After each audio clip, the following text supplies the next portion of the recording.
Hey guys, Political Junkie 2414 here, and welcome back to another 2024 presidential election related video. Now, today we're going to be I'm going to be revealing, rather, my updated prediction for a 2024 presidential matchup between Joe Biden, the incumbent Democratic president, and former Republican president Donald Trump. Now, I believe this will be the matchup in 2024. Of course, there is a chance that Ron DeSantis gets the GOP nomination, or potentially someone else gets it.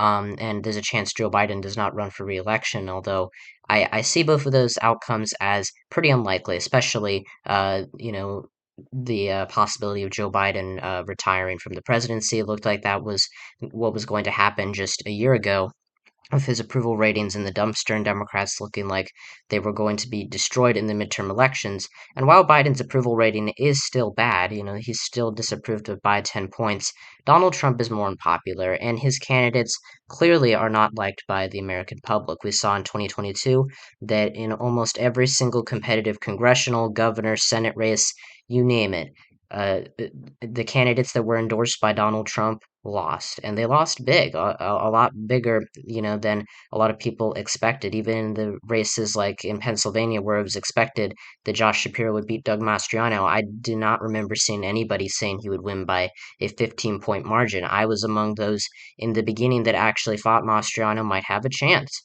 Obviously, I didn't think that by the end of it, but in no reality did I ever think that Trump's endorsed candidate in Pennsylvania would lose by 15 points. That, even against a strong Democrat like Josh Shapiro. Of course, the Senate race in Pennsylvania was a lot more, it was more unexpected. But Oz was still a candidate who was endorsed by Trump. And you look across states like Arizona with Blake Masters and Kerry Lake, Georgia with Herschel Walker, Wisconsin with Tim Michels, Michigan with Tudor Dixon. All of those candidates that I just listed, all of them lost. And I think that that really put a dent in Trump's ability to win the nomination, at least briefly. Now it looks like with his indictment, which, has happened in between this prediction and my last one for this matchup, that has elevated his popularity among Republican primary voters, but it's hurting his favorability now. It has gotten a bit better in the last couple of days, but it always fluctuates, and still being disapproved of by 15 points is much worse than being disapproved of by 10 points. And so I think that that puts Trump in a very difficult spot to defeat Biden. And yeah, I guess that's how I will preface it. I don't preface this video. I don't want it to be too long. So let's get into the prediction. We're going to start by filling out the safe Democratic and Republican states, which will go to Biden or Trump by over 15 points. We don't really need to discuss any of these states. I'll point out one or two of them that will be, that are important. Colorado, you might notice, is filled in as safe blue. It was not safe blue last time around. And voted for Biden by 14 points, which was a big improvement off of Hillary Clinton's mere 5-point victory in the state, which was already pretty good.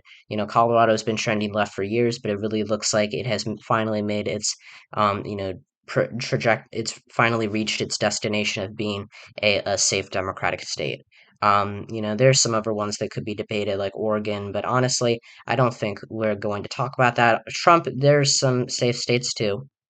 Much of the Mountain West, Nebraska and its third congressional district, Oklahoma, Missouri, Arkansas, Louisiana, Mississippi, Alabama, Tennessee, Kentucky, West Virginia, and Indiana. Now, there are a couple here that I think could be under 15, like Missouri, potentially Indiana without Mike Pence on the ticket, because it's very unlikely he will be on that ticket with Trump. Utah, another traditionalist Republican, or traditionally Republican state, could vote for Trump by a less than a 15-point margin.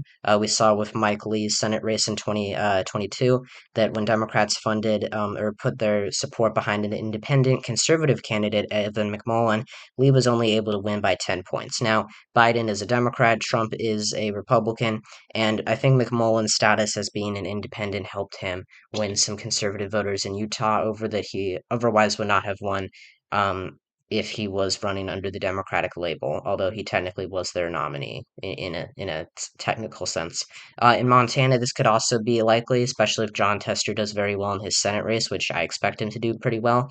Although it's still a very close race, it's too early to tell whether or not he will win. Right now, I do think he'll win, but again, too early to tell for sure. And in yeah, but Montana again, another more traditionally Republican state, but Trump will for sure carry it. So that leaves Joe Biden with currently an advantage of about I want to say 85 electoral votes. He has 191 safe electoral votes. Trump has a total of 106 safe electoral votes. So now we have the remaining 241 votes up in the air in the Electoral College. We're going to start filling them out with the likely states, which are not necessarily competitive, but are worth mentioning and will be decided by by margins between 5 and 15%. We'll start with Trump's likely states. We will give him Kansas, which is a left trending state, not super left trending, but the Kansas City suburbs are definitely showing. Like suburbs all around the country, that they are not friendly to Trumpism. Trump did pretty poorly here in 2020 compared to 2016. You see, 2016, Kansas was actually one of the few states that shifted to the left relative to 2012. Romney won Kansas by 22. Trump only won it by 21 in 2016. And then in 2020, he wins it by just under 15. I think it'll get a little bit closer, like 12 or 13 points, but overall, not a lot happening here in Kansas, although I do think it will be a Democratic state eventually, probably in the next couple of few decades. It'll take a while. South Carolina, this is another state that I think is trending towards Democrats, and I think Biden. Or the Democratic Party moving the South Carolina primary up to being, their first first state primary, I think will help increase black turnout. I think that will help Biden, do relatively well in South Carolina, although again, I think it's going to take a while for that to actually materialize into, Democrats actually winning the state. Alaska, this is another left trending state. Of course, Democrats have shown that they can win here with more conservative to moderate to conservative Democrats like Mary Peltola. I don't think that Biden will be able to win it as a national Democrat. Peltola is very different. She, is liberal, but she, stays close to home. I think she's really connected with Alaska. They have an independent streak. And I do think that at the end of the day, they will be voting for Trump. They just won't, they don't love Trump, but Alaska's Republican history makes it almost impossible for Biden to win it. Although, Democrats should look at Alaska in the future. And I think that is all I got to say there. In Iowa and Ohio, these are two states, two of the few, battleground quote unquote states that I think would shift to the right compared to 2020. I think Iowa and Ohio, they are very receptive to Donald Trump's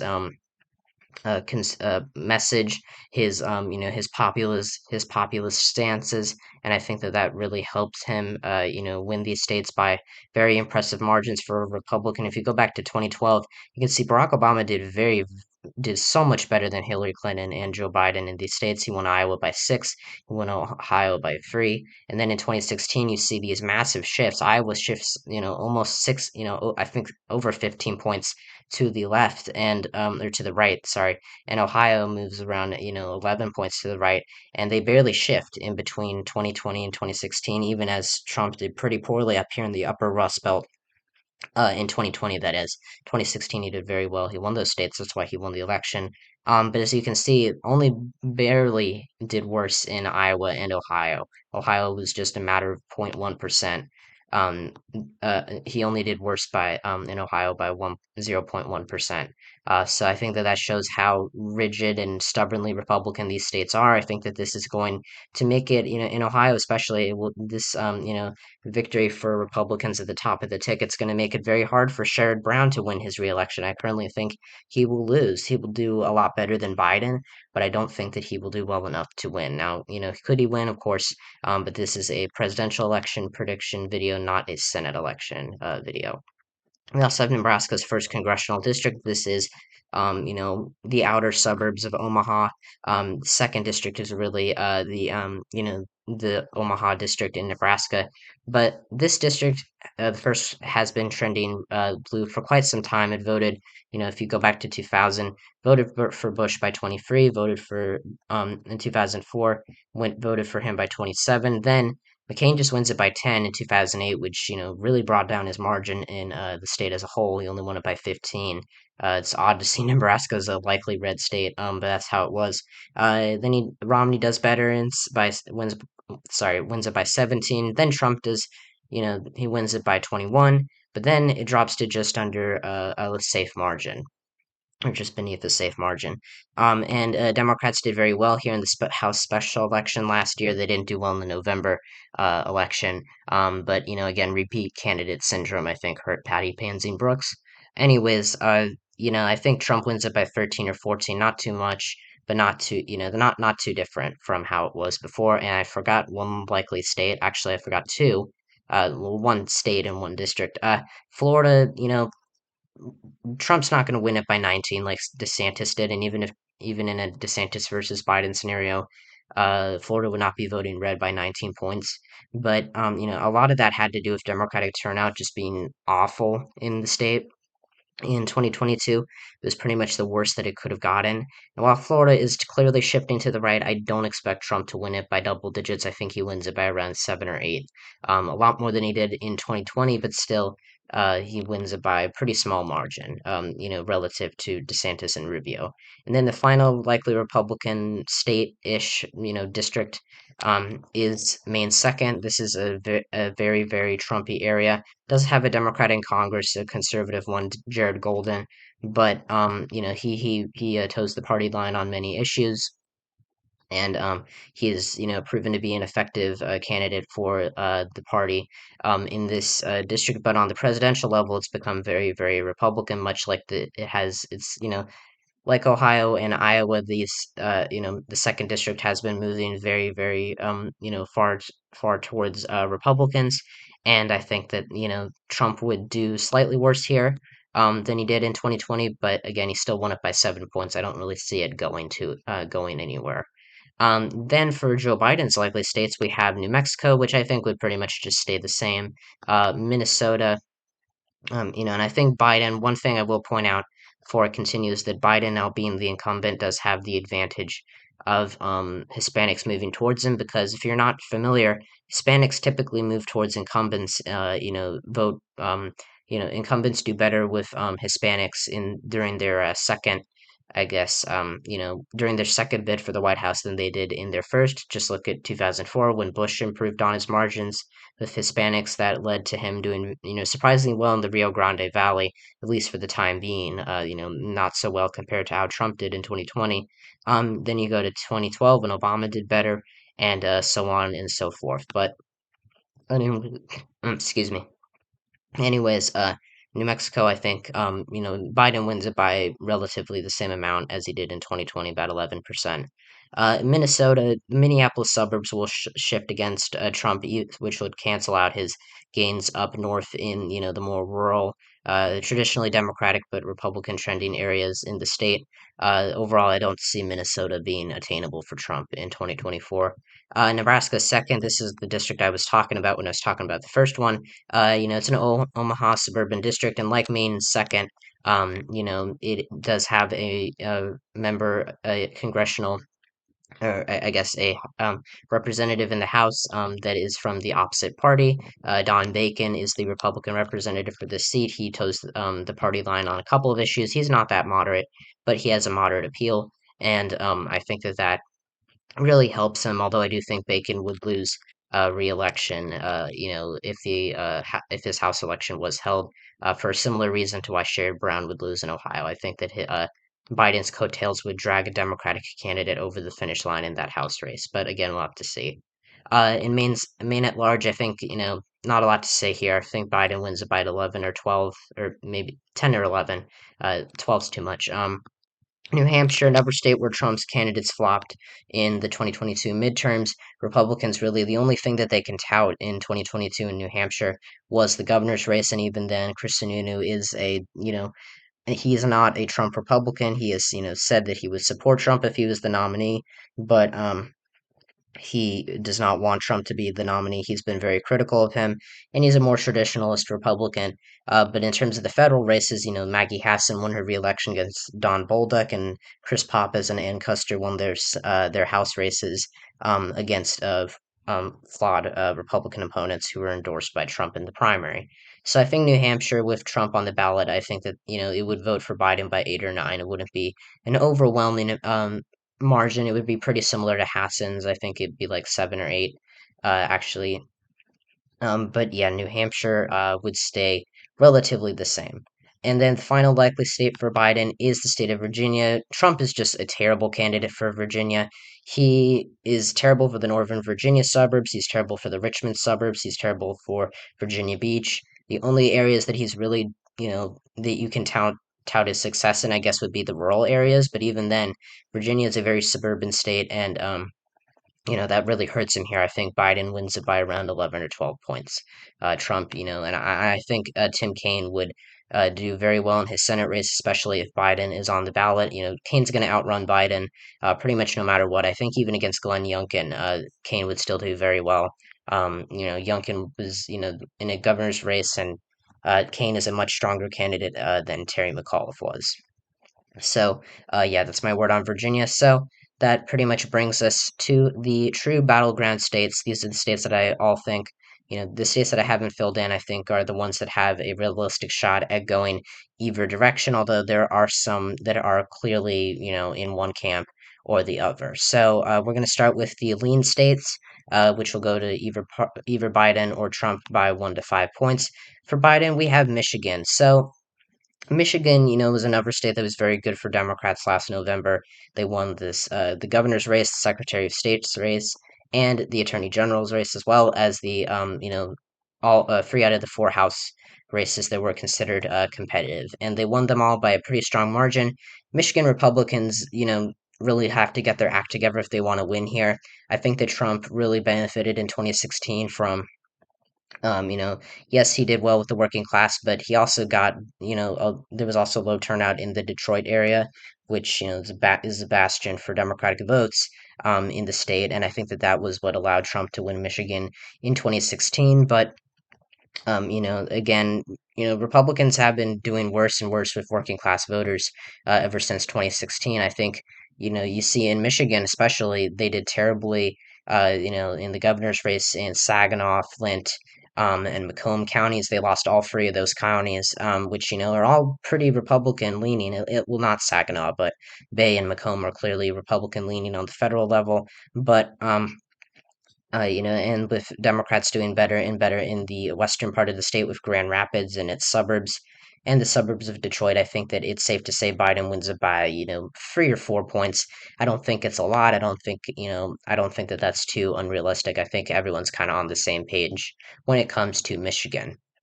We have one lean state for Trump, which is the state of Texas.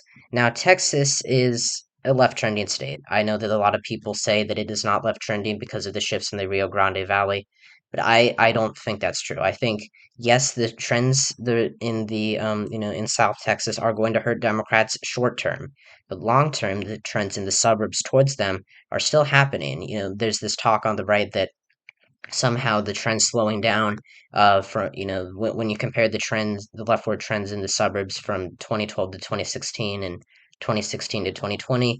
I think that the message they're trying to put out there is that somehow the shifts in the suburbs are stopping, or that Democrats have reached their height.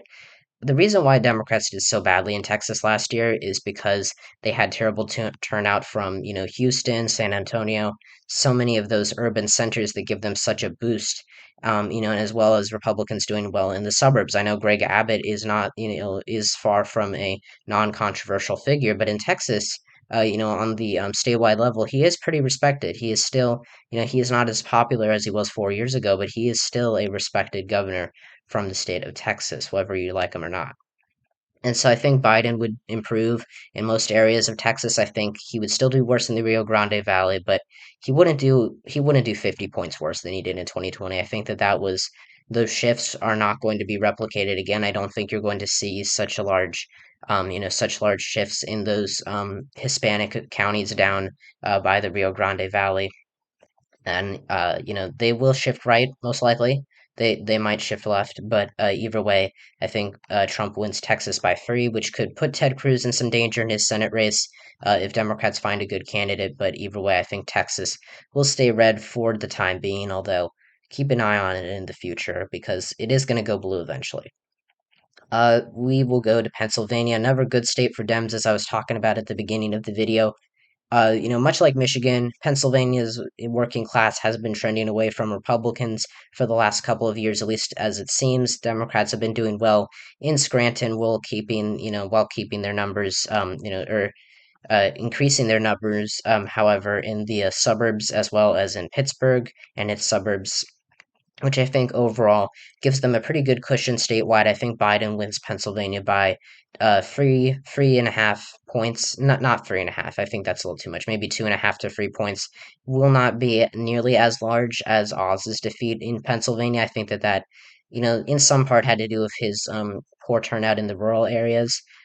He did so much worse than Trump in so many of those rural counties, but either way, I think that Trump would do worse in the Philadelphia suburbs. He would continue to lose ground in Pittsburgh and do worse in Scranton. I think that Pennsylvania is pretty clearly a lean D state on this level as of right now.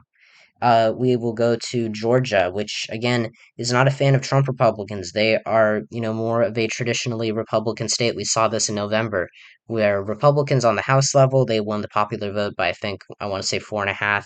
They won the governor's race by 9, or 8. They won the Secretary of State's race by almost 10. They swept every statewide office except for the Senate race. And what was unique about that Senate race? Well, you had a Trumpist Republican, Herschel Walker, who was leading the ticket, or who was leading the national ticket. And Brian Kemp, distanced himself from him, and I think that's partially why he won his reelection. And excuse me.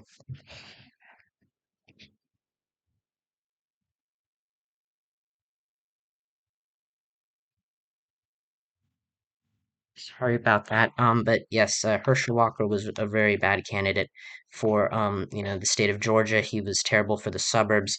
And I think that, it really goes to show just how anti-Trump Georgia truly is, much like Arizona, which I will also put in the lean D category. I guess that I can kind of go over these two states together because their, demographics are pretty, or, their anti-Trump nature is pretty similar, with the suburbs shifting to the left and just the people just they are open to voting Republican here, the independent voters, but they just do not like Trump, and I think that that is something that Republicans need to realize if they want to win in these states in the future, and I don't think Trump would be able to do that. So I think Biden wins Arizona and Georgia by around 2 to 3 points each. Well, not each, but I think that's where I would put these states as of right now in terms of the margins. And then Nevada, I am going to upgrade to a lean D state.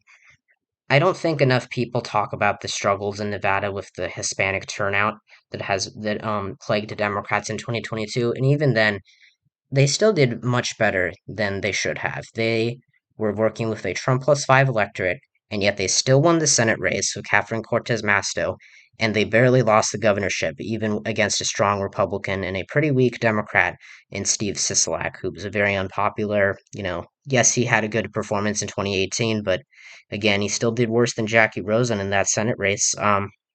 So I think, looking at Nevada, I think that yes, there are some warning signs for Democrats, but they are not going to materialize, at least not by the time 2024 rolls around. I think the Republicans should look elsewhere for Nevada. I think that especially in the Senate race, they are in a heap of trouble, and I think Biden would do much better, or not much better, but he would improve in the Reno area while also, doing better in the Las Vegas suburbs. And even if he does a little worse in Clark, as long as he keeps it above an 8% margin, he's bound to win it by over 2%. I know that technically my cap for lean is, at least 1%, but usually when the state's below 2%, I'll just move it to tilt just to be safe on the margin. So now we have our final two states, Wisconsin and North Carolina. Joe Biden has already won the presidency. He is at 293 electoral votes. Trump is at 219, but he can still come relatively close if he wins Wisconsin and North Carolina. I don't think he's going to win one of these states, and I do think he will win the other. I think that he will win North Carolina.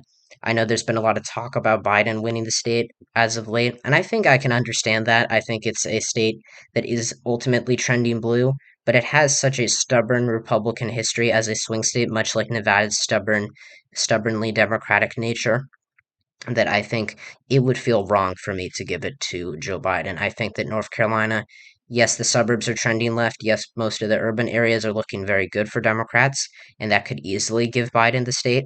but there are also areas like in the Black Belt that are trending Republican.